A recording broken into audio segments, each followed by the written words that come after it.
اللهم صل على سيدنا ومولانا محمد. اللهم صل على سيدنا محمد وعلى آل سيدنا محمد وبارك وسلم عليه. اللهم صل على سيدنا محمد وعلى آل سيدنا محمد وبارك وسلم عليه. اللهم صل على سيدنا محمد وعلى آل سيدنا محمد التي قرنت البركة بذاته ومحياه وتعطرت الأوالم بطيب ذكره ورياه. قال الله تعالى في القرآن العظيم والفرقان المجيد: أعوذ بالله من الشيطان الرجيم. بسم الله الرحمن الرحيم. أفرأيتم الماء الذي تشربون أأنتم أنزلتموه من المزن أم نحن المنزلون لو نشاء جعلناه أجاجا فلولا تشكرون. صدق الله العظيم. أفرأيتم الماء الذي تشربون. நீங்கள் குடிக்கிறீர்களே அந்த தண்ணீரை பற்றி கவனித்தீர்களா? அன்தும் அன்சல்துமூஹு மினல் முஸ்னி, அந்த குடிக்கிற தண்ணீரை மேகத்திலிருந்து நீங்கள் இறக்கி வைத்தீர்களா? அம் நஹ்னுல் முன்சிலூன், அல்லது நாம் இறக்கி வைக்கிறோமா?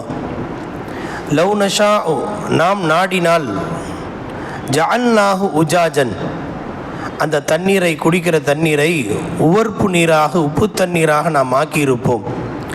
ஃபலௌலா தஷ்குரூன், இதை நினைத்து பார்த்து நீங்கள் நன்றி செலுத்தி இருக்கக்கூடாதா? சதகல்லாஹுல் அதீம். சூரத்துல் வாக்கிஆவுடைய 68, 69, 70 ஆகிய 3 வசனங்களுக்கான விரிவுரை. அல்லாஹு ஜல்லஷானஹு தஆலா இந்த 3 வசனத்தில் தொடர்ந்து தன்னுடைய வல்லமையை, மனிதர்களை எவ்வாறெல்லாம் பராமரித்து பரிபாலித்து கொண்டிருக்கிறான் என்ற புரிதலை மனிதர்களுக்கு உணர்த்தும் பொருட்டு, நான் தான் உங்களை படைத்தேன், இந்த படைப்பில் யாராவது கூட்டு உண்டா, யாராவது படைக்க முடியுமா என்று கேள்வி கேட்டதைப் போலவே, அதற்கடுத்து விவசாயம் செய்கிறேன்னு சொல்கிறீங்களே, நீங்கள் விவசாயம் பண்ணுறீங்களா, நான் விவசாயம் பண்ணுறேன்னா அப்படின்னு கேள்வி கேட்டு அதை பற்றி நிறைய விளக்கங்களை சொன்ன பிறகு, மூன்றாவது அல்லாஹ் தன்னுடைய உபகாரத்தை நினைவுபடுத்துகிறான். அல்லாஹுடைய பேருபகாரம், ஹன்னான் மன்னான், அதாவது கணக்கின்றி கொடுப்பவன், உபகாரம் செய்பவன். அப்படிப்பட்ட அந்த பேருபகாரியான அல்லாஹ் மனிதர்களுக்கு செய்கின்ற உபகாரங்களில் ஆகப்பெரிய உபகாரங்களில் ஒன்று தண்ணீர். அதை அல்லாஹ் இங்கே சுட்டி காட்டுகிறான். குடிக்கிற தண்ணீரை நீங்கள் என்னைக்காவது கவனித்து பார்த்தீங்களான்னு கேட்குறான். நம்ம லைஃப்பில் எப்போவுமே நம்ம தான் மேட்டூர் தண்ணியை குடிக்கிறோம், நேரத்துக்கு போனால் தண்ணி கிடைக்குது, உப்பு தண்ணியாக நம்ம ஆர்வம் போட்டால் தண்ணி கிடைக்குது, ஜில்லுன்னு தண்ணி வேணும்னா நம்ம ஃப்ரிட்ஜில் வச்சு குடிச்சிட்றோம். அதனால் தண்ணீருடைய அதனுடைய மகத்துவம், அதனுடைய மதிப்பு என்பது நமக்கு வேண்டாம் கொஞ்சம் தெரியாமல் இருக்கலாம். இந்த தண்ணீர் இல்லாமல் படாத பாடுபடுறாங்க பாருங்கள் சில பகுதிகள். இப்போ ராமநாதபுரம் பகுதியெலாம் போய் பாருங்கள், நீங்கள் எங்கே நீங்கள் போர் போட்டாலும் கடல்லேருந்து நேராக கனெக்ஷன் கொடுத்த மாதிரி தான் இருக்கும். ஒரு உப்பு தண்ணியில் அவங்க படுற பாடு சமயங்களில் அப்படியெல்லாம் இல்லாமல் நினச்ச நேரத்துக்கு குடிக்கிற தண்ணீரை அல்லாஹ் ரொம்ப லேசாக நமக்கு கொடுத்துட்ருக்கிறனால அதன் மதிப்பு உணர தவறி இருக்கலாம். பலஸ்தீன மக்கள், கசா மக்கள் என்ன கஷ்டப்பட்டாங்க கொஞ்சம் யோசனை செஞ்சு பாருங்களேன். தண்ணீர் இல்லாமல் குண்டு போட்டு எல்லா நீர் ஆதாரமும் அழிக்கப்பட்ட பிறகு அந்த சின்னஞ்சிறுசுகள்லாம் பைப்பில் விழுகிற சொட்டு தண்ணீரை வாய் வச்சு குடிக்கும்போது கண்ணில் கலங்காமல் யாரும் இருந்திருக்க முடியாது. அப்போது அல்லாஹ் நினைத்தால் அப்படி ஆக்க முடியும் என்றாலும் எங்கோ அது என்னமோ அவங்க என்னமோ நிறைய பெரிய பாவம் செஞ்ச மாதிரி, நம்ம எந்த பாவமே செய்யாதது மாதிரியும், நம்ம எதோ அல்லாஹ்வுக்கு ரொம்ப நெருக்கமானவங்க மாதிரி நம்ம நினைக்க முடியாது அல்லவா?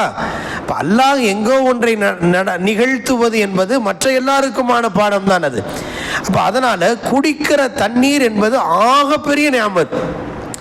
அதை உலகமே ஒட்டுமொத்த உலகத்தினுடைய நீர் ஆதாரத்தை 2/3 ஆஃப் பார்ட் 71% வெறும் கடலாக இருக்குது, 29% நிலப்பரப்பாக இருக்குது. இப்போ எவ்வளோ தண்ணி இருக்குது, எவ்வளோ தண்ணீர் இருக்குது. இப்போ இந்த தண்ணீரை நாம் எல்லாம் அறிவியல் உண்மைகள் நாம் அறிந்திருக்கிற செய்திகள் தான். அவைகள் அந்த உப்பு தண்ணீர் அப்படியே நீராவியாக ஆகி அது மேகத்திலே செல்கிறது என்பதை நாம் கேள்விப்பட்டிருக்கிறோம். ஆனால் போன தண்ணி உப்பு தண்ணி தானே. உப்பு தண்ணியாக மேலே போனால் உப்பு தண்ணியாக தானே வரணும். அதைத்தான் எல்லாம் கேட்குறான். அன்தும் அன்சல்துமோ மினல் முஸ்னு, மேகத்திலேருந்து நான் இறக்கி வச்சேனா நீங்கள் இறக்கி வச்சனான்னு ஒரு கேள்வி கேட்குறான். ரெண்டாவது, அதை குடிக்கிற தண்ணீராக யார் மாற்றுறது? உள்ளே போன மேலே கீழே இருந்து போன தண்ணி தானே.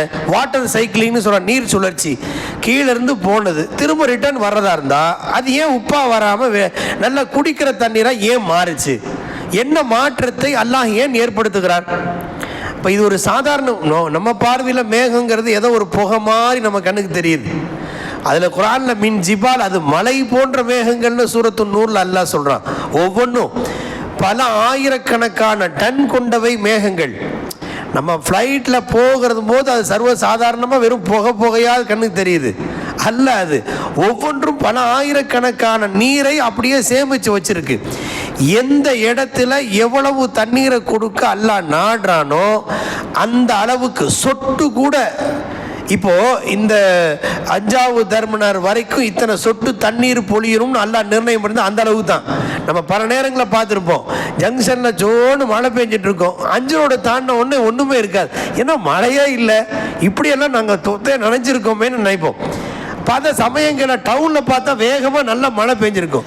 மழைச்சு பேஞ்சு இந்த பக்கம் ஊருக்கு ஏரியாவுக்குள்ள வீட்டுக்குள்ளே பார்த்தா என்னங்க மழையில் நனைஞ்சு வந்திருக்கீங்க அப்படின்னு கேட்பாங்க. அப்போ பார்த்தா அங்கே பேஞ்ச மழை ஏன் இங்கே பெய்யல? ஒரே ஊர் தானே, ஒரே ஏரியா தானே. அப்போது ஒரு எல்லை கோடு என்பது நீங்கள் வெறும் நாட்டில் மட்டும் இல்லை, மழை பொழிவுலையும் எல்லாம் வச்சிருக்கிறான். இந்த ஏரியாவில் இந்த கோடு வரைக்கும் இத்தனை சொட்டு பொழியணுங்கிறது வரைக்கும் அல்லாஹ்வுடைய நிர்ணயம் இருக்குது. அந்த நிர்ணயத்தின் அடிப்படையில் தான் பொழியும். நம்ம வேண்டாம் அனுமானங்களை சொல்லலாம். இப்போது மழை பொழியும் அப்படின்னு சொல்லி அனௌன்ஸ் பண்ணிடுவாங்க. கலெக்டர் வர ஸ்கூல் லீவ் விட்டுருவார். எல்லாம் லீவ் விட்டதுக்கு பிறகு பார்த்தா நல்ல வெயில் அடிக்கும். சமயங்கள் அப்படி ஆகிடுது. அப்புறம் திடீர்னு மேகமெல்லாம் ஒன்று கூடுதே, இந்த நேரத்தில் மழை பெஞ்சிட்டா என்ன செய்யறதுன்னு துணி காய போடவேனா துணியை துவைக்க வேணான்னு முடிவு பண்ணியிருப்போம். அந்த நேரத்தில் பார்த்தா மழை பொழியாது. சரி, நல்லா வெயில் அடிக்குதே நினச்சி துணியை காய போட்டதுக்கு பிறகு பார்த்தா சோன்னு மழை பெஞ்சு துணியை ஈரமாக்கிடும். அப்போ என்னன்னே புரியாது. அனுமானங்களை வைத்து சில சமயங்களில் சிலர் சொல்லலாம், மழை பொழியும் பொழியாது, சனமாக மிதமாக, எப்படியாவது தப்பிக்கிறதுக்கு ஒரு வார்த்தை மாதிரி மிதமான மழை பொழியும், லேசான முதல் மிதமானது வரை அப்படின்லாம் சொல்லிக்கலாம். ஒரு அனுமானம் தான். அது அல்லாஹ்வுக்கு மட்டும் தெரியும் என்று அல்லாஹ் திட்டவட்டமாக குர்ஆனுடைய அல்லாஹ்வுக்கு மட்டும் தெரிந்த 5 விஷயங்களில் ஒன்றாக அல்லாஹ் சொல்கிறார். வயுனஸ்ஸிலுல் கைஸ், அது எத்தனை சொட்டு வரைக்கும் அல்லாஹ்வுடைய நிர்ணயம் இருக்கு. ஒன்று. ரெண்டாவது, அந்த பொழிகிற மழை இருக்கு பாருங்க, வாட்டர் சைக்கிளிங்கில் போன உப்பு தண்ணீரை மனிதர்களுக்கு தேவைக்காக அல்லாஹ் அதை குடிக்கிற தண்ணீராக மாற்றி திரும்ப அல்லாஹ் நமக்கு அனுப்புகிறான். அது டேம் வழியா, ஆற்று வழியா, ஊற்று வழியா மொத்தத்தில் வருது. அந்த நல்ல தண்ணீரை பூமி மேலே நாம சேமிக்க முடியாதுங்க. நாம சேமிச்சோம்னா அது புழுத்து போயிடும், புழு வந்துடும். இப்போ ஒரு தண்ணீரை தண்ணீர் பஞ்சமாக இருக்குன்னு சொல்லி அந்த காலத்திலலாம் பல ஊர்களெல்லாம் நம்ம ஊர்லலாம் பார்த்துருக்கோம். தண்ணீர் பஞ்சத்தில் குடத்தில் பிடிச்சி வைப்பாங்க. அது ஒரு 10 நாள் 15 நாளைக்கு மேலே பார்த்தா தண்ணீரில் புழு வந்துடும். அப்போ மேலே நம்ம நல்ல நீரை தான் குடிக்கிற தண்ணீரை அதை சேமித்து வைக்கிற போது புழுவாக ஆயிடுது. அதே தண்ணீரை கீழே ஒரு டேங்க் வச்சிருக்கான் அல்லாஹ், அதுல பூமியில வச்சு அல்லாஹ் சேமிக்கிறான். பூமியிலே நம்ம அதை சேமிக்கிறோம்னு அல்லாஹ் சொல்றோம். தேவைப்படும் போது போடுறோம், உடனே நம்ம ஊஞ்சி எடுக்கிறோம். மேலே தண்ணி பூமிக்கு மேல் பரப்புல இருந்தா கெட்டு போயிடும். அதே தண்ணீரை பூமிக்கு அடியில் நிலத்தடி நீருங்கிற பேர்ல சேமிக்கிறதுக்கு ஒரு டேங்க் வச்சு அல்லாஹ் சேமிக்கிறான். தேவைப்படும் போது அதை நம்ம எடுத்துக்கிறோம். எப்போ போர் போட்டாலும் நம்ம வந்துடணும் அல்ல. இன் அஸ்பஹ மாஉக்கும் கௌரா ஃபமையதீக்கும் பிமாஇ மஈன். நீங்க ஒரு கால் நான் தோண்ட உள்ள கொண்டு போயிட்டேன்னு வைங்க, உள் சொறி வாங்கி வந்து விட்டதென்றால் தண்ணீரை யார் கொண்டு வருவான்னு நல்லா கேட்குறான். அப்போ இந்த தண்ணீர் என்பது ஒரு மகத்தான பேராற்றல், மனித வாழ்க்கையில் தவிர்க்க முடியாத ஒரு அம்சம். நீரின்றி அமையாது உலகுன்னு சொல்றாங்க இல்லையா? விவசாயத்துக்கு மட்டும் தண்ணி அல்ல, மனிதனுக்கு மட்டுமல்ல, எல்லா உயிரினத்துக்கும். தண்ணி இல்லைன்னா செடி கொடியே காஞ்சு போகுது, ஆடு மாடுகள் வாடி போய் விடுகிறது. மழை பொழியலைன்னா மழை பொழியறதுக்காக நம்ம என்ன செய்வோம்? ஆடு மாடுகள்லாம் ஓட்டிட்டு போய் தானே துவா செய்வாங்க. எங்களுக்கா இல்லாவிட்டால் இந்த ஆடு மாடுகள் கால்நடைக்கும் கஷ்டப்படுறாங்க, அதுக்காக மழை பொழியிறப்பேன்னு கேட்பாங்க. அப்போ மழை பொழிவு என்பது அவ்வளவு முக்கியத்துவம் வாய்ந்த ஒரு விஷயம். அது வெறுமனே பாசனத்திற்கும் விவசாயத்திற்கு மட்டுமானதல்ல, குடிப்பதற்கு மட்டுமல்ல. மழை பொழிஞ்சாதான் மொத்த வாழ்க்கையே. ஏங்க பிஸ்னஸ் டல்லா இருக்கு, மழை பொழியலைங்கிறான். அப்போ மழை பொழிவுக்கும் பிஸ்னஸுக்கு ஏதோ ஒரு சம்பந்தம் இருக்கு.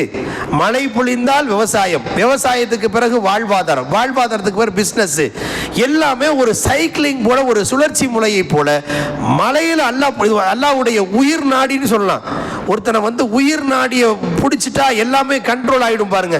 அது மாதிரி ஒரு ஊரில் வருஷக்கணக்கில் மழை பொழியலன்னு வைங்களேன், டோட்டல் லைஃபே, நாடே, ஊரே வீணா போயிடும். மழை பொழிவு என்பது அவ்வளவு முக்கியத்துவம் வாய்ந்த ஒரு விஷயம் அது. அதனால் தான் அல்லாஹ் ஜல்ல ஷானஹு தஆலா ஒரு ஊரில் மழை பொழிவை கட்டுப்படுத்திட்டான்னு சொன்னால் உடனே இஸ்திக்ஃபாருக்கு நம்ம தயாராகிடணும். யா அல்லாஹ் எங்களை தண்டிச்சிராத, ஃபகுல் துஸ்தக்ஃபிரு ரப்பக்கும் இன்னஹு கான கஃபாரா, குர்ஆன் சொல்லக்கூடிய செய்தி. நூஹ் அலைஹிஸ்ஸலாம் அப்படி கேட்க சொல்கிறாங்க, இஸ்திக்ஃபார் செய்யுங்க, யுர்சிலிஸ் ஸமா அலைக்கும் மித்ராரா. நீங்கள் அப்படி கேட்டிங்கன்னா உங்களுக்கு தொடர் மழையை அல்லாஹ் இறக்கி வைப்பான். அப்போ அல்லாஹ் ஜல்ல ஷானஹு தஆலா தண்ணீரை அல்லாஹ் மனிதர்களுக்கு தருகிறான். மனிதர்கள் செய்யக்கூடிய தவறின் காரணமாக அதிகமாக ஆயிடுச்சுன்னு சொன்னால் அவங்கள கண்ட்ரோல் பண்ணுறதுக்கு அல்லாஹ் செய்கிற ஏற்பாடு, நிலநடுக்கம், அது இது குண்டு புலி, இதெல்லாம் இல்லை. இதெல்லாம் சின்னது. பெரிய அல்லாஹ்வுடைய கடுமையான பிடி ஒன்றுன்னா மழை பொழிவு இல்லாமல் ஆக்குறது. மழை பொழிவை கண்ட்ரோல் பண்ணிட்டானா மக்கள் எல்லாம் தடுமாறி போயிடுவாங்க. அப்போ அடிப்படையான விஷயம். அதனால மனிதர்கள் செய்யக்கூடிய தவறுக்கு மனிதர்கள் தௌபா செய்யணும். நம்ம தான் தப்பு செஞ்சிருக்கிறோம், நம்ம தான் மன்னிப்பு கேட்கணும் அல்லாஹ்ட்ட. நம்ம மன்னிப்பு கேட்க தவறிட்ட போது அல்லாஹ் என்ன செய்யறான்? நம்ம மேல இறக்கப்படுறான். அல்லாஹ்வுடைய ஏற்பாடு என்ன தெரியுங்களா? மீன்களை எல்லாம் தௌபா செய்ய சொல்றான். குர்ஆன் நபி ஸல்லல்லாஹு அலைஹி சொன்னாங்க, நோன்பாளி இருக்கிறார், கடல்ல இருக்கிற மீன் இனம் எல்லாம் அவருக்காக பாவ மன்னிப்பு தேடுகிறது. இல்மை தேடக்கூடியவர்களுக்கு பாவ மன்னிப்பு எதுக்கு? எல்லாம் நம்ம செஞ்ச தப்புக்கு எதுங்க மீன் தௌபா செய்யணும்? யாரெல்லாம் இந்த மனிதர்களை மன்னிச்சிரு, எங்களை மன்னிச்சிருன்னு சொல்லி மீன் தௌபா செய்யுது. மீன் இஸ்திக்ஃபார். நபி ஸல்லல்லாஹு அலைஹி சொல்றாங்க, செஞ்சவன் நம்ம தப்பு செஞ்சுட்டு நாம சும்மா இருப்போமா? நமக்காக மீன் இஸ்திக்ஃபார் தௌபா செய்யுமா? என்ன அர்த்தமே இல்லாம தெரியுது அப்படின்னு சொன்னா, மனிதர்கள் செய்யக்கூடிய தப்புனால மழை பொழிவு நின்றா அதுல பாதிக்கப்படுறது மனுஷன் மட்டும் இல்ல, மீன் இனமும் சேர்ந்து பாதிக்கப்படும், ஆடு மாடு கோழி எல்லாம் சேர்ந்து பாதிக்கப்படும். அடியானே, உன்னை அல்லாஹ் உன்னை பிரதிநிதியா கலீஃபா வாக்கி இருக்கிறான், நீ தௌபா செய்யாம இருக்க, உன்னால சேர்ந்து நாங்களும் பாதிக்கப்படுறோம். அதனால நம்ம சார்பா கருணை காட்டி அல்லாஹ் மீனை தௌபா செய்ய வைக்கிறான். யா அல்லாஹ் இவங்களை மன்னிச்சிரு, இந்த மனிதர்களை மன்னிச்சிரு, அவங்க ஏதோ ரம்ஜான் மாசம் நோன்பு வச்சிருக்கிறாங்க, கொஞ்சம் இல்ம தேடிட்டு இருக்கிறாங்க, அவங்கள நீ மன்னிச்சிருன்னு சொல்லி மன்னிப்பு கேட்கறது யாரு? மீன் தௌபா செய்யுது. உலகத்தின் 2/3 தண்ணீர் அல்லவா? அப்ப எத்தனை கோடிக்கணக்கான மீன் இருக்கு, யோசிக்க முடிகிறதா? அவ்வளவு மீனும் நமக்காக இப்போ மன்னிப்பு கேட்டுட்டு இருக்கு. அந்த மன்னிப்பை அல்லாஹ் ஏற்றுக்கொண்டு அல்லாஹ் என்ன செய்யற? கருணை காட்டி மழை பொழிய வைக்கிறான். அதனால் மழை பொழிவு என்பது அல்லாஹ்வினுடைய கருணையின் வெளிப்பாடு. அதனால தான் மழை பொழிவுக்கு ரஹ்மத் என்ற பெயரே குர்ஆன் சொல்லுகிறது. ரஹ்மத், கருணைன்னு எதுக்கு அல்லாஹ் சொல்லணும்? வாழ்க்கையினுடைய வாழ்வாதாரம் அது. அது உயிர்னு சொல்லலாம், ரூஹ்னு சொல்லலாம். ஏன் அல்லாஹ் ரஹ்மத்னு சொல்றான்னா, கருணையின் காரணமாக தான் மழையை பொழியுது. அதனால் அல்லாஹ் அந்த மழை பொழிவை ரஹ்மத் என்றே குர்ஆனில் குறிப்பிடுகிறான். ஆக அந்த தண்ணீர், குடிக்கிற தண்ணீர், அதற்கு அல்லாஹ் நினைத்தால் நம்ம செய்கிற தப்புக்கு நம்ம என்ன தினம் சஜ்தாவிலேயே கிடக்கிறோமா? இல்லை அல்லாஹ்வுடைய ஒவ்வொன்றையும் நினைச்சு பார்த்தோமா? இல்லை. இருந்தாலும் அல்லாஹு தாலா தன்னுடைய கருணையின் காரணமாக தான் குடிக்கிற தண்ணீரை கொடுக்குறான். அல்லாஹ் பார்த்து எந்த ஏரியாவிலையும் ஒரு கால் அல்லாஹ் காப்பாற்றணும், ஒரு புரிதலுக்காக. மேட்டூர் டேம் ஃபுல்லாக வத்தி போயிடுச்சுங்கன்னு வைங்க, எல்லா பக்கம் போர் போட்டால் எல்லாம் உப்பு தண்ணியாக வருதுன்னு வைங்க, ஆர்ஓ மிஷின் அது இது எதுவுமே பெருசாக ஒன்றும் ஒர்க் ஆகுது. எவ்வளவு கொள்ளளவு என்ன செய்ய முடியும்? இப்படி வச்சுக்கிட்டா கற்பனை செஞ்சு பார்த்தா திகைச்சு போயிடுவோம். எவ்வளோ நாள் குடிக்க முடியும்? திகைச்சு போயிடுவோம், நம்ம தடுமாறி போயிடுவோம். இப்போ அல்லாஹ்வுடைய மகத்தான ஏற்பாடு இந்த தண்ணீர். அதனால தான் ஸல்லல்லாஹு அலைஹி வஸல்லம் தண்ணீர் குடிக்கும் போது ஒரு அழகான துஆவை கற்றுக் கொடுத்தாங்க. ஒரு நன்றி உணர்வை வெளிப்படுத்தும் முகமாய், அல்ஹம்துலில்லாஹி அல்லதி சகானி அதுபன் ஃபுராத்தன் பி ரஹ்மதிஹி. அல்லாஹ் தன்னுடைய கருணையின் காரணமாக இனிப்பான தண்ணீரை எனக்கு புகட்டினானே, அந்த அல்லாஹ்வுக்கு எல்லா புகழும். வலம் யஜஅல்ஹு மில்ஹன் உஜாஜன் பிதுனூபினா, நாங்கள் செய்கிற தப்புக்காக அல்லாஹ் உப்பு தண்ணீரை ஆக்காம விட்டானே, அதுக்கே அல்ஹம்துலில்லாஹ் அல்ஹம்துலில்லாஹ். அப்போ தண்ணீர் என்பது ஆக உயர்ந்த பாக்கியம் அது. அப்போ அந்த தண்ணீரை உப்பு தண்ணீராக குடிக்காம, குடிக்கிற தண்ணீர் உப்பு தண்ணீரை எவ்வளோ குடிக்க முடியும்? ஒரு நல்ல தாகம் எடுத்துருச்சுங்க, குடிக்கிறதுக்கு எதுவுமே உப்பு தண்ணீர் கொஞ்சம் குடித்தால் அதுக்கு மேலே குடிக்க முடியாது. நல்ல தண்ணீர் எவ்வளோ வேணாலும் குடிக்கலாம், வயிறு நிரம்ப குடிக்கணும்னு தோணுது பாருங்க. அப்போ அதைத்தான் அல்லாஹ் குடிக்கிற தண்ணீரை குறிப்பிட்டு சொல்கிறான். உப்பு தண்ணீர் அல்லாஹ் சொல்லல. உப்பு நமக்கு இப்படி கூட யோசனை வரலாம், இப்படி யோசிச்சு பாருங்களேன். நம்ம ஒரு தோராயம் ஒரு புரிதலுக்காக, கடல் பூமியில் 3/2 பகுதி தண்ணீர் வந்து தான், தண்ணீர் தான், கடல் தானே. கடல் தண்ணி ஃபுல்லாக உப்பாக தானே இருக்குது. ஏன் அப்படி அல்லாஹ் வந்து குடி தண்ணீரை மாற்றி கொடுத்துருந்தா நல்லா இருந்திருக்குமே? நம்ம ஒரு யோசனையும் யோசிச்சு பார்ப்போமே. ஏன் உப்பு தண்ணியை அல்லாஹ் வச்சிருக்கணும்? எல்லாத்தையும் நல்லா வந்து குடிக்கிற தண்ணீரை அல்லாஹ் மாற்றிருந்தா நல்லா இருந்திருக்கும்ல. தண்ணி பஞ்சம், அது இது கஷ்டம்லாம் இல்லாமல் எவ்வளோ தேவையோ கடல்ல இருந்து நம்ம ரோட்டில் வண்டியை வச்சு அதை வச்சு குழாயை போட்டு எடுத்துக்கலாமே. எதுக்கு அல்லாஹ் அதை உப்பு தண்ணி ஆக்கியிருக்கான்னு அதுவும் காரணம் இருக்குது. கடல் என்பது நம்ம பார்க்குற மாதிரி வெறும் பார்வையில் மட்டும் கடல் அல்ல, டோட்டல் குப்பை கூலத்தையும் உள்வாங்கக்கூடிய ஒரு பொருள் அது. உலகத்தில் இருக்கிற எல்லா கழிவையும் எங்கே போய் கொட்டுறான்? கடலில் தான் கொட்டுறான். நல்ல தண்ணியில் கொண்டு போய் குப்பையை கொட்டினா தண்ணீர் நாற்றம் எடுத்து விடும், அது ஒன்றுமே செய்ய முடியாது, ரீசைக்கிளிங் கிடையாது. ஆனால் உப்பு தண்ணீர் எப்படிப்பட்டது தெரியுங்களா? எவ்வளவு உள்ளே போட்டாலும் அவ்வளவையும் அதை கரித்து ஒன்றுமில்லாமல் ஆக்கிவிடும். உப்புங்கிறது அப்படி ஒரு அமைப்பு அல்லாஹ் வச்சிருக்கிறான். தோல் பதனிட வேண்டும், உப்பு போடுவாங்க. ஊறுகாவை பதனிடணும், அதுக்கு உப்பு போடுவாங்க. மீனை வந்து பொரிக்கிறதுக்கு முன்னால உப்பு போடுவாங்க. உப்பு என்பது அதை பதனிடுவது, பாதுகாப்பதற்கான ஒரு பொருள், கெட்டு போகாம. அப்ப ஏன் அல்லாஹ் உப்பா வச்சிருக்கானா, உலகத்தில் இருக்கிற குப்பை எல்லாத்தையும் கொண்டு போய் கடைசியில் எங்க போய் கடலை தான் கலக்கிறான். அவ்வளவும் கடல்ல கலக்குது. எவ்வளவு கடல்ல கலந்தாலும் இன்னும் எத்தனை கோடிக்கணக்கான, எத்தனை கோடி டன் குப்பையை கொண்டு போய் தொழிற்சாலை கழிவு, அந்த கழிவு, இந்த கழிவு எல்லாம் கொண்டு போய் கூட்டினாலும் அது அவ்வளவையும் உள்வாங்கிக் கொள்ளும், அவ்வளவையும் உள்வாங்கிக் கொள்ளும். அதை சரி செஞ்சுட்டு திரும்ப உங்களுக்கு தேவையான தண்ணீரை கொடுக்கும். எவ்வளவு பெரிய ஆற்றல் அல்ல, அதனால தான் அதை உப்பா வச்சிருக்கிறான். அப்ப நமக்கு எவ்வளவு தண்ணீர் தேவையோ அந்த அளவுக்கு அல்லாஹ் ஜல்ல ஷானஹு தஆலா தர்றான் இல்லையா? அதுக்கு நம்ம சுக்ரு செய்தால் அதுவே பெரிய விஷயம். ஃபலவுலா தஷ்குரு, நீங்க சுக்ரு செய்ய வேண்டாமா, சுக்ரு செய்யக்கூடாதா என்பதாக அல்லாஹ் குர்ஆனிலே இந்த ஆயத்திலே தெளிவுபடுத்தி கேட்கிறான். ஆக சுருக்கம் என்னன்னு சொன்னா, இந்த மழை தண்ணீர், குடிக்கிற தண்ணீர் என்பது அல்லாஹ்வுடைய மகத்தான பேரருள். ஒரு நிகழ்வு ஒன்று நினைவுக்கு வருகிறது. ஹாரூன் ரஷீத் பாதுஷா இருந்தார். அந்த அவருக்கு அல்லாஹ் கொடுத்திருந்த ஆட்சி பரப்பு எப்படிப்பட்டதுன்னா, அப்பாசிய ஹலீஃபாக்கள்லேயே பிரம்மாண்டமான நிலப்பரப்பை ஆட்சி செஞ்சார். மேகத்தை பார்த்து சொல்வாராம், மேகமே நீ எங்கே வேணாலும் போய் மழை பொழி, நீ மழை பொழிஞ்சு அதிலிருந்து விளையிற விளைச்சல் இருக்கு பாரு, அதில் 10ல் 1 என் அரண்மனைக்கு வரப்போகுது அப்படின்னு சொல்லுவார். அப்படின்னா எவ்வளோ பெரிய பிரம்மாண்டமான நிலப்பரப்பு அவருக்கு இருந்திருக்கும். அவர் ஒரு நாள் அரண்மனையில் உட்கார்ந்துருக்காரு, தண்ணி குடிக்கிறதுக்கு ஒரு கூடையில் தண்ணி ஊற்றியாச்சு. குடிக்க போகிறதுக்கு முன்னாடி ஒரு சூஃபி மகான் உட்கார்ந்துருந்தாங்க, பெரியவங்க. அரசரே ஒரே ஒரு நிமிஷம் தண்ணி குடிக்கிறதுக்கு முன்னால் அப்படின்னு கேட்டார். நிறுத்தினார். என்ன அப்படின்னு, நான் ஒரே ஒரு கேள்வி கேட்கட்டுங்களா? கேளுங்க. அவர் சொன்னார், இப்போது உங்கள் ஆட்சி பரப்பு எவ்வளோ பெரிய பிரம்மாண்டமான பரப்பளவு. இப்போ நான் ஒரு கேள்வி கேட்குறேன்.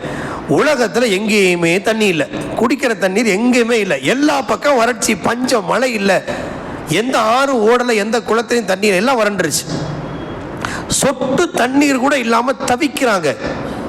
அந்த சமயத்தில் உங்களுக்கு தனிமையான தாகம் வந்துருச்சு. ஒரே ஒரு கிளாஸ் தண்ணி மட்டும் யாரோ ஒருத்தட்ட இருக்கு. அந்த ஒரு கிளாஸ் தண்ணீரை நீங்கள் எவ்வளோ விலை கொடுத்து வாங்குவீங்கன்னு கேட்குறாரு. எவ்வளோ விலை கொடுத்து வாங்குவீங்க? அதாவது ஒருத்தர்கிட்ட வந்து ஒரு பிளாட் வச்சுருக்காருங்க, ஒரு பிளாட்டு. அந்த பிளாட்டு வந்து 1 கோடி ரூபா, சும்மா ஒரு 1200 சதுரடிக்கு வச்சுருக்காரு. ஒரு 1 கோடி ரூபான்னு வச்சுக்கோங்க. அதில் பாதி அப்படின்னா எவ்வளோ ஆச்சு? 50 லட்சம் ரூபா கொடுத்து ஒரு கிளாஸ் வாங்குறது வேறு.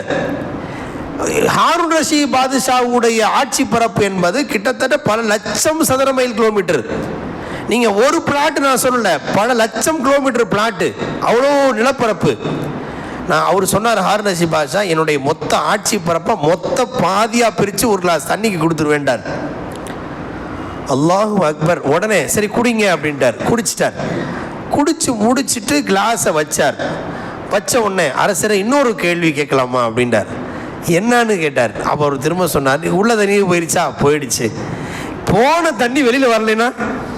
அடுத்த கேள்வி, போன தண்ணி வெளியில் வரலைன்னா? எத்தனை பேர் சிறுநீருக்காக படாத பாடுபடுறாங்க. திருநீர் கடுப்பு அல்லது கல்லீரில் அல்லது கிட்னியில் ஏதாவது ஒரு சின்ன ஃபால்ட் கிரியேட்டின் அளவு உப்பு கூடிடுது, அது கூடிடுது. அப்போ என்னென்னா கடைசியில் கிட்னி ஃபெயிலியர் ஆகிட்ட எவ்வளவு விலை கொடுத்தும் வாங்க தயார். கடந்த சில மாதங்கள் இஸ்லாம் மாத இதழில் கூட எழுதப்பட்டிருந்துச்சு. ஒரு நபர் சமீபத்தில் ராமநாதபுரத்தில் ஒருத்தர் கிட்னி அவர் ரெண்டுமே ஃபெயிலியர் ஆன உடனே அதை சீனியாரிட்டி பிரகாரம் சொல்லி வச்சு வாங்குறாரு. கிட்னி எவ்வளோ தெரியுங்களா? 65 லட்சம் ரூபா. 65 லட்சம் ரூபாய்க்கு வாங்குறாரு. அதை இன்னொருத்தருந்து எடுத்து இங்கே பொறுத்தருக்கு 20 லட்சம் ரூபா. மொத்தம் 85 லட்சம் ரூபா செலவு பண்ணி ஒரு கிட்னியை பொருத்தியிருக்கார். அதுவும் அது அவருடைய ரத்தத்துக்கு அது பொருந்தி வரணும்னு ஒரு கேரண்டி இல்லாமல் தான் சொன்னாங்க. அப்போ காலம் பூரா அந்த தண்ணீரை கரெக்டாக உள்ளே போய் அதை சரியான முறையில் அதை உப்பை பிரித்து அதை செஞ்சு ஆர்ஓ மிஷின் செய்கிற வேலையை வயிற்றுக்குள்ளே செய்து அது சாதாரண விஷயமா? அப்போ அதை செய்யறது அதை காரணம் காட்டி சொன்னார் அந்த பெருமகனார். உள்ளே போன தண்ணீர் வராமல் சிறுநீர் அடப்பு வந்துட்டா இப்போ வைத்தியம் பண்ணுறதுக்கு எவ்வளோ பேர் நீங்கள் வச்சுருப்பீங்க உங்கள் அரண்மனைக்குள்ளார, உங்களுக்கு வெளியில் ஆட்சி பரப்பில் எல்லா வைத்தியரும் ட்ரீட்மெண்ட் பண்ணி சரியாகலை, துடிக்கிறீங்க. ஒரே ஒரு வைத்தியருக்கு மட்டும்தான் சரியான ட்ரீட்மெண்ட் தெரியும். அவருக்கு நீங்கள் எவ்வளோ விலை கொடுத்து ட்ரீட்மெண்ட் பண்ணுவீங்க? அப்படியா? என் மொத்த ஆட்சியை மீதி பாதியை கொடுத்து நான் ட்ரீட்மெண்ட் பண்ணுவேன் அப்படின்றார். அப்போ அரசரே, நான் ஒரு கேள்வி கேட்கட்டுமா? சொல்லட்டுமா? உங்களுடைய அவ்வளோ பெரிய ஆட்சி, நான் சொல்கிறது ஒரு பிளாட் 2 பிளாட் அல்ல, 1 கோடி 2 ரூபாய் 2 கோடிக்குள்ள பிளாட் அல்ல, பல லட்சம் சதுர மைல் கிலோமீட்டர் பரப்பில் உள்ள ஆட்சி பரப்ப, இவ்வளோ பெரிய ஆட்சி பரப்பு ஒரு கிளாஸ் தண்ணிக்கு தான் சமமா? அதை யோசிச்சிங்களான்னு கேட்டார். அதுக்கு மேலே பதிலே சொல்ல முடியல. இப்போ தண்ணீரை நாம் சாதாரணமாக நினச்சிக்கிட்டோம். நம்ம ஈஸியாக வர்றோம், போய் யூஸ் பண்ணுறோம், முகத்தை கழுவுறோம், அதுக்கு பண்ணுறோம், இதை பண்ணுறோங்கிற மாதிரி அதை நாம் பயன்படுத்தி கொண்டிருக்கிறோம். சமயங்களில் நபி ஸல்லல்லாஹு அலைஹி வஸல்லம் அந்த தண்ணீர் என் ரப்பு எனக்கு கொடுத்த பேரருள்னு உணர்ந்ததால ரொம்ப பார்த்து பயன்படுத்தி இருக்கிறாங்க. ஹதீஸில் வருகிறது, இப்னு மாஜா அபூதாவுதுல வந்திருக்கிற ஹதீஸில் அவங்க பயன்படுத்தின 2 சிரங்கை அப்படிங்கிற அளவுக்கு தான் ஒது வருங்க. ஒரு தண்ணீர் அப்படி பிடிங்க, இது ஒரு சிரங்கை, இன்னொரு இதுக்குள்ளார உதவு செஞ்சு முடிச்சிருவாங்க. அதாவது 2 சிரங்கைன்னு சொன்னால் 650 மில்லிகிராம், 650 மில்லி லிட்டர், 3/4 லிட்டர் கூட இல்லை, 3/4 லிட்டரை விட கம்மியான தண்ணியில் முழுசாக உதவு செஞ்சு முடிச்சிருவாங்க ஸல்லல்லாஹு அலைஹி வஸல்லம். ஒன்று, தண்ணி குளிக்கிறதுக்கு எவ்வளோ பயன்படுத்துவாங்க தெரியுங்களா? அதாவது 5 மரக்கால் என்று ஒரு அளவை சொல்லப்படுகிறது. அதாவது இப்போதுள்ள கணக்குக்கு 2.650 மில்லி, அதாவது 2.25 லிட்டர் தண்ணியில் குளிச்சிருக்காங்க. 2.25 லிட்டரில் தண்ணியை எப்படிங்க குடிக்க முடியும்? குளிச்சாங்க ஸல்லல்லாஹு அலைஹி வஸல்லம். ஏன்? இந்த தண்ணீர் என்பது பேரருள்னு புரிஞ்சாங்க. குடிக்கிறது மட்டுமல்ல, குடிக்கிறதுக்கு பயன்படுத்துகிற தண்ணீர் ஒரு மகத்தான பேரருள். அதை நம்ம ஈஸியாக அதை புரியாததுனால பல்ல விளக்கறதுக்கு திறந்து விட்டா சர்ன்னு போய்கிட்டே இருக்கும் நம்ம பாட்டு. ஆய்வில் அன்னைக்கு ஒரு ஆய்வு போட்டிருக்கிறாங்க. ஒரு மனுஷன் ஒரு வருஷத்தில் பல்லு விளக்குறதுக்கு மட்டும் 5000 லிட்டர் வேஸ்ட் பண்ணுறானா? பல்லு விளக்குறதுக்கு மட்டும். குளிக்கிறதுக்கு ஷவரில் அவன் பாட்டு திறந்து விட்டு அவன் பாட்டு தேய்ச்சிக்கிட்டே இருப்பான், இது பண்ணிகிட்டே இருக்கிறான். ஒரு தனி மனிதன் குளிக்கிறதுக்கு 20000 லிட்டர் வேஸ்ட் பண்ணுறான்னா ஒரு வருஷத்துக்கு 20000 லிட்டர்.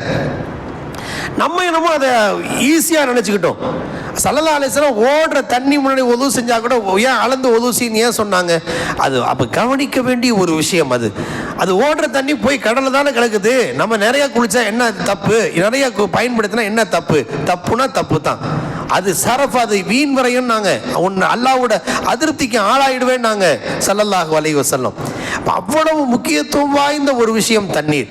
அதனால தண்ணீர் என்று வந்தால் குடிக்கிற தண்ணீர்னு வரும்போது அதைத்தான் சிறந்த சதக்கான்னு நாங்கள் ஸல்லல்லாஹு அலைஹி வஸல்லம். சிறந்த சதக்கா, அஃதலு சதக்கத்தி அல்மா. ஒருத்தன் எவ்வளோதான் காஃபிரா இருக்கட்டும், முஷ்ரிக்கா இருக்கட்டும், யார் பாவியா இருக்கட்டும், தண்ணீர்னு கேட்டால் கொடுத்துடணும். தண்ணி கேட்குற தண்ணீரை கூட விற்கிறது ஏன் மார்க்கத்தில் தடை செய்யப்பட்டிருக்கிறதா? வேற நிஅமத்து வேற. தண்ணீருங்கிறது நிஅமத்து, அல்லாஹ் கொடுத்த பேரருள். அதை விற்பனையே செய்யக்கூடாது. யாரு கேட்டாலும் கொடுத்துடணும். சாத் ரலியல்லாஹு கேட்டாங்க, எங்கள் அம்மா மூத்தாயிட்டாங்க, அவங்க பேரை நான் ஏதாவது செய்யணும், சிறந்த சதக்கா தண்ணி தான் அப்படின்னாங்க. உடனே ஒரு கிணறு வெட்டி அதை அப்படியே இதை தண்ணீரில் யாரெல்லாம் குடிக்கிறாங்களோ அத்தனை பேருக்கும் எங்கள் அம்மாவோட கபருக்கு நன்மையாக போட்டுன்னு நாங்கள் சாத் ரலியல்லாஹு. அப்போ தண்ணீர் குடித்தல் என்பது அவ்வளவு பெரிய விஷயம். குடிக்கிற தண்ணீர் இருக்கு பாருங்க, அவர் தவிச்ச வாய்க்கு தண்ணி குடிக்கலன்னா அது பெரிய குற்றமாக கருதப்படுகிறது என்றெல்லாம் பேசுகிறோம் அல்லவா? உண்மை அது. இஸ்லாம் சொல்லி இருக்கிற உண்மை, பேருண்மை அது. நம்ம எல்லாம் பல நேரங்களில் கேள்விப்பட்ட ஒரு நிகழ்ச்சி நம்ம பல நேரம் நினைவுபடுத்தப்பட்டிருக்கிறது. அதாவது ஒரு ஊரே அழிக்கப்பட போது தப்சீர்கள் எழுதியிருக்கிறார்கள்.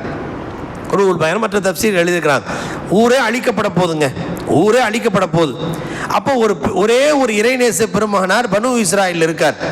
அவருக்கு அல்லாஹ் ஒரு இல்ஹாமாக ஒரு உதிப்பை ஏற்படுத்தின, இந்த ஊர் அழிக்கப்பட போது, இரவோட இரவா நீங்கள் ஊரை விட்டு காலி பண்ணிடுங்க.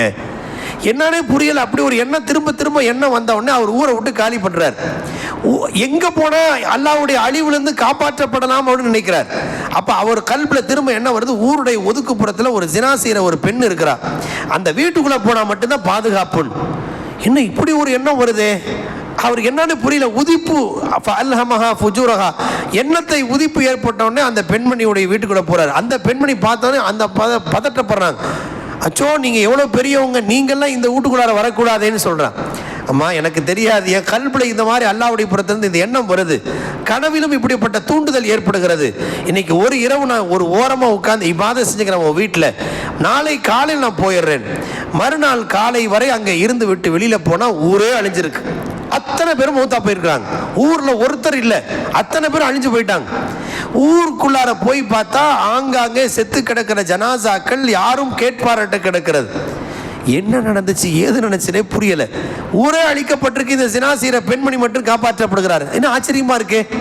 அப்ப அல்லாஹ்வுடைய சமூக சஜ்ஜால விழுந்து அழுகிறார் பனு இஸ்ரா பெரிய ஆபித். யாரெல்லாம் இதுக்கு என்ன விளக்கம்னு தெரியல, நீயே என் கல்வில உதிக்க செய்ததுக்கான விளக்கம் தேவை. ஊரே அழிக்கப்பட்டதுக்கு காரணம் தேவை, என்ன நீ ஏன் காப்பாத்தின, அதுவும் அந்த வீட்டில் வச்சு ஏன் காப்பாத்தின. அப்போ அல்லாஹ்வுடைய புறத்திலிருந்து அதற்கு விளக்கம் தரப்பட்டது.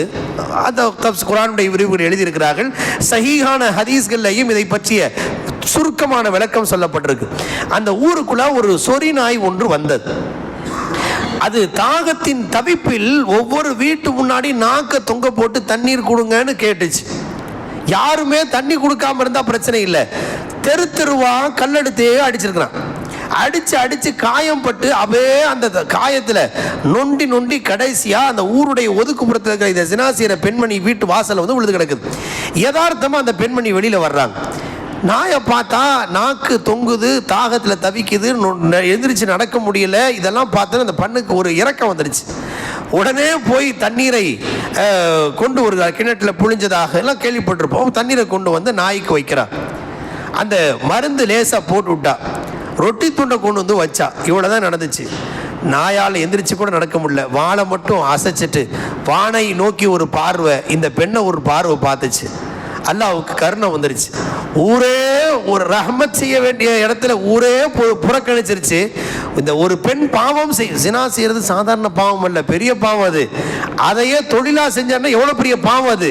ஆனா இந்த தண்ணீர் கொடுத்தாங்க பாருங்க, தண்ணீர் கொடுத்த உடனே அல்லாஹ்வுக்கு கருணை வந்து இந்த பெண்ணை சொர்க்கத்திற்கு தகுதியுடையவராக ஆக்கிவிட்டான். அந்த பெண்ணை அதாபிலிருந்து காப்பாத்திட்டான். இந்த ஊர் அந்த நாய் விஷயத்தில் கருணை காட்டாத ஒரு காரணத்திற்காக அந்த ஊர் அழிச்சிட்டான். அந்த வீட்டில் போனதுனால உங்களே அல்லாஹ் காப்பாத்தினா அல்லாஹ் விளக்கம் கொடுத்தான். இதை வேறு ரிவாயத்தில்களிலே தண்ணீரை கொடுத்ததாக நபி ஸல்லல்லாஹு அலைஹி வஸல்லம், புகாரி, முஸ்லிம் உள்ளிட்ட நூல்கள் இடம்பெற்றிருக்கிற வேறு செய்தி இருக்கிறது. ஆக சுருக்கம் என்னன்னா, குடிக்கிற தண்ணீரை கொடுப்பது என்பது ஒரு மகத்தான சதகா. அப்ப அந்த தண்ணீர் குடித்தல் என்பதும் கொடுத்தல் என்பதும் ஒரு மகத்தான சதக்கா மட்டுமல்ல, அதை நாம் சுக்குராக உணரணும். ஒவ்வொரு நாளும் நம்ம வந்து மடக்குன்னு குடிக்கிறத தான் நம்ம நினைக்கிறோமே தவிர, என் ரப்பு எனக்கு கொடுத்தான். அது நம்ம வீட்டில் நம்ம லைன் போட்டிருக்கோம், ஆர்வம் இருக்கு, எப்போ வேணாலும் திருவி குடிக்கலாம், ஃப்ரிட்ஜ் இருக்கு, ஜில்லுன்னு குடிக்கலாம் அப்படின்னு பார்க்கறதாக நம்ம பார்த்துடுறோம். சமயங்களில் பிரயாணத்தில் எங்கேயாவது ஒரு இடத்துல கூட ஒரு தண்ணி பாட்டு இருக்காது, கடை இருக்காது, தவிச்சு போயிடுவோம். அப்ப அல்லாஹ் அதை புரிய வைக்கிறான். இந்த தண்ணீர் வீட்டில் ஈஸியா கிடைச்சப்ப நினைச்சியே பிரயாணத்தில் இந்த மாதிரிலாம் இப்படிலாம் ஏன் அல்லாஹ் புரிய வைக்கிறான்னா, தண்ணீர் என்பது அவ்வளவு மகத்தான பாக்கியம். அது அதைத்தான் அல்லாஹ் இங்கே நினைவுபடுத்தி சுக்ரு செய்ய சொல்லி அல்லாஹ் தூண்டுகிறான். நீங்க குடிக்கிற தண்ணீரை கவனிச்சு பார்த்தீங்களா? அன்தும் அன்சல்துமூஹு மினல் முஸ்னி அம் நஹ்னுல் முன்சிலூன். மேகத்தை அது நேரா போய் அது நீர் ஆவியாகி மேலே போன உடனே அது அப்படியே தேங்கி இருக்கும். நைட்ரஜன் வந்து அதை உடைக்கும். உடைச்ச உடனே அது நீராக மழை பொழிவாக கீழே பொழிய வச்சு தேவையான அளவுக்கு, மக்களுக்கு தேவையான அளவுக்கு தண்ணீரை பொழிய வைத்து அதை அல்லாஹ் மக்கள் சேகரம் பண்ணுறது போக மீதி ஆற்றுக்கு அல்லாஹ் விடுறான், அருவிக்கு அல்லாஹ் கொடுக்குறான், கடலுக்கு அல்லாஹ் தருகிறான், நீர் நிலத்தடியாக சேவிக்கிறதுக்கு பூமி அல்லாஹ் உள்வாங்க வைக்கிறான். இதெல்லாம் அல்லாஹுடைய பேரருள். இதை சொல்லிவிட்டு லவ் நஷாஉ ஜஅல்நாஹு உஜாஜன், ஏதோ உங்கள் மேலே கருணை காட்டி ஜில்லுன்னு இது கருணை காட்டி உங்களுக்கு இனிப்பான தண்ணீரை நான் கொடுத்துட்ருக்குறேன், அதை நீங்கள் நினச்சி பாருங்கள். லவ் நஷா லஜஅல்நாஹு உஜாஜன், நான் நினச்சிருந்தா, நாம் நாடி இருந்தால் உப்பா மாற்றி கொடுத்துருப்பேங்கிறான் அல்ல, உப்பா மாற்றிருப்பேங்கிறான் அல்ல. சவாலோட வார்த்தை அது. எத்தனையோ கிணறுகள், குஜராத்தில் சில கிணறுகள் இனிப்பான தண்ணீரை கொடுத்து ஒரே இரவுல உப்பாக மாற்றப்பட்டதாகவெல்லாம் கூட ஆய்வுகள் தெரிவிக்கின்றன. அப்போ தண்ணீரை அல்லாஹ் ஈஸியாக கொடுத்துட்டு இருக்கிறான். உலகத்திலேயே ரொம்ப ரொம்ப இனிப்பான தண்ணீர் சூடான் நாட்டு தண்ணீரான், ரொம்ப தேனு மாதிரி இனிக்குமா. அப்போ சில நாடுகள் அப்படி வச்சிருக்கலாம், சில ஊர்களில் எந்த தண்ணீரை குடித்தாலும் சப்புன்னு இருக்கும், அந்த மாதிரி அல்லாஹ் வைக்கிறான். அப்போ இனிப்பாக முறையில் அல்லாஹ் தருவதை ஒரு பாக்கியமாக கருதி செயல்படுங்கள்னு சொல்லிட்டு கடைசி அந்த ஆயத்தின் முத்திரையாக சொல்கிறோம், ஃபலௌலா தஷ்குரூன், இதுக்கு நீங்கள் நன்றி செலுத்தக்கூடாதா? தண்ணீரை நீங்கள் சாதாரணமாக நினச்சிடாதீங்க, நன்றி செலுத்துங்க. தண்ணீர் இல்லைன்னா எல்லா டோட்டல் லைஃபே ஸ்பாயில் ஆகிடும், பெரிய பாதிப்பு. அதை நினச்சி நீங்கள் நன்றி செலுத்துங்க. அல்லாஹ் நிறைவு செய்கிறான். அல்லாஹு ஜல்ல ஷானஹு தஆலா தன்னுடைய கருணையை மனித குலத்திற்கு எவ்வாறெல்லாம் வெளிப்படுத்துகிறானோ அதில் முக்கியமான பேருபகாரம் தண்ணீர். அதை உணர்ந்து வாழக்கூடிய தௌஃபீக்கையும் அதற்கு எப்போதும் ஷுக்ரு செய்யக்கூடிய தௌஃபீக்கை அல்லாஹ் நமக்கு தந்தல் புரிவானாக. வ ஆகிரு தஅவானா அனில் ஹம்துலில்லாஹி ரப்பில் ஆலமீன்.